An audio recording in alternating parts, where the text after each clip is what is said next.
വളരെ കാലത്തിന് ശേഷം ഒരു അതിഥി എത്തുന്ന മഹത്തായ ദിവസം. എന്റെ മനക്കിലേക്ക് സ്വാഗതം. മാമച്ച, ഇത് പള്ളിയാ, വഴിതെറ്റി വന്നൊന്നുമല്ലല്ലോ. അവസാനം നീ വന്നല്ലടാ. ഇതിനു വേണ്ടിയടാ ഞാൻ ഇത്രയും നാളെ കിടന്ന് കഷ്ടപ്പെട്ടത്. കഴിച്ചിട്ട് പോണേ. പള്ളി പോയിട്ടില്ല. ശരിയെന്നാ എല്ലാവരോടും. ഇന്നേ അവരൊരു ജോലി അവനിങ്ങനെ ആത്മാർത്ഥത പണിയുന്നത് ഞാൻ കണ്ടിട്ടില്ല. അവന് ബോധോദയം ഉണ്ടായി കാണും. ഞാനും കാണുന്നുണ്ട്. നന്നായ മതിയായിരുന്നു. പണ്ഡിതൻ, ചെറുപ്പക്കാരൻ, വിശ്വസ്തൻ, ഭാവി വാഗ്ദാനം. ദീനിയായ മുസ്ലിം യുവാവ്. ചെക്കനെ കാണാനൊരു ബർക്കത്തൊന്നുമില്ലെങ്കിലും ഓ നല്ല ഈമാനുള്ള കൂട്ടത്തിൽ. അതോ എന്റെ താടി ഉണ്ടല്ലോ അറിയാം.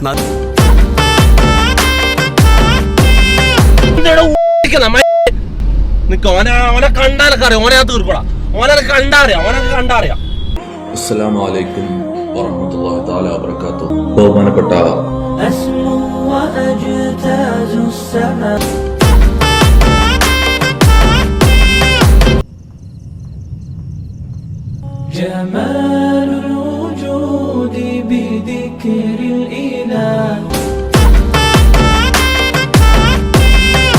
എല്ലാവരുടെ മുമ്പിലും ഞാൻ നാണം കെട്ടു. എല്ലാം ഞാൻ സഹിക്കാം. പക്ഷെ കള്ളം പറഞ്ഞ് നീ എന്നെ ചതിച്ചത് അത് ഞാൻ സഹിക്കൂലടാ. കൺമണി അൻപോട് കാതലൻ.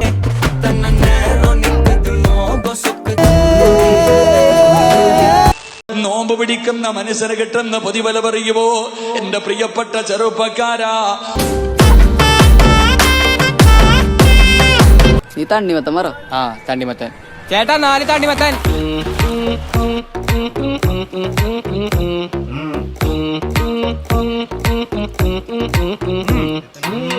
എല്ലാവരും സാപ്പിട്ട്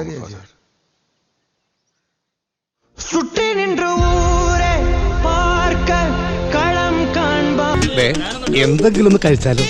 അയ്യോ വേണ്ട. പിന്നെ 2 പൊറോട്ടയും 3 ഇറച്ചിയും കഴിച്ചു ആരും തല്ലുകലാന്ന് പോണില്ല. എനിക്ക് വേണ്ടാഞ്ഞിട്ടാ. എന്റെ ഒരു സന്തോഷത്തിന്.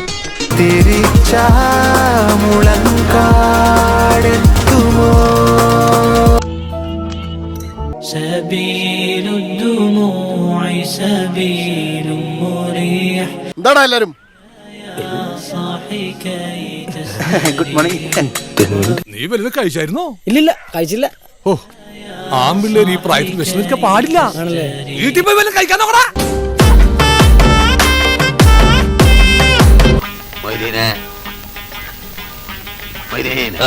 ഇതങ്ങ് നന്നാക്കി കൊടുക്കി.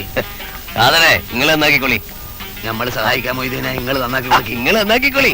നമ്മൾ കോൺസ്റ്റബിളില്ല, നിങ്ങളല്ലേ ആഫീസർ. ഇതങ്ങ് നന്നാക്കി കൊടുക്കി. അതിപ്പോ നോക്കണ്ട, നിങ്ങൾ നന്നാക്കടോ.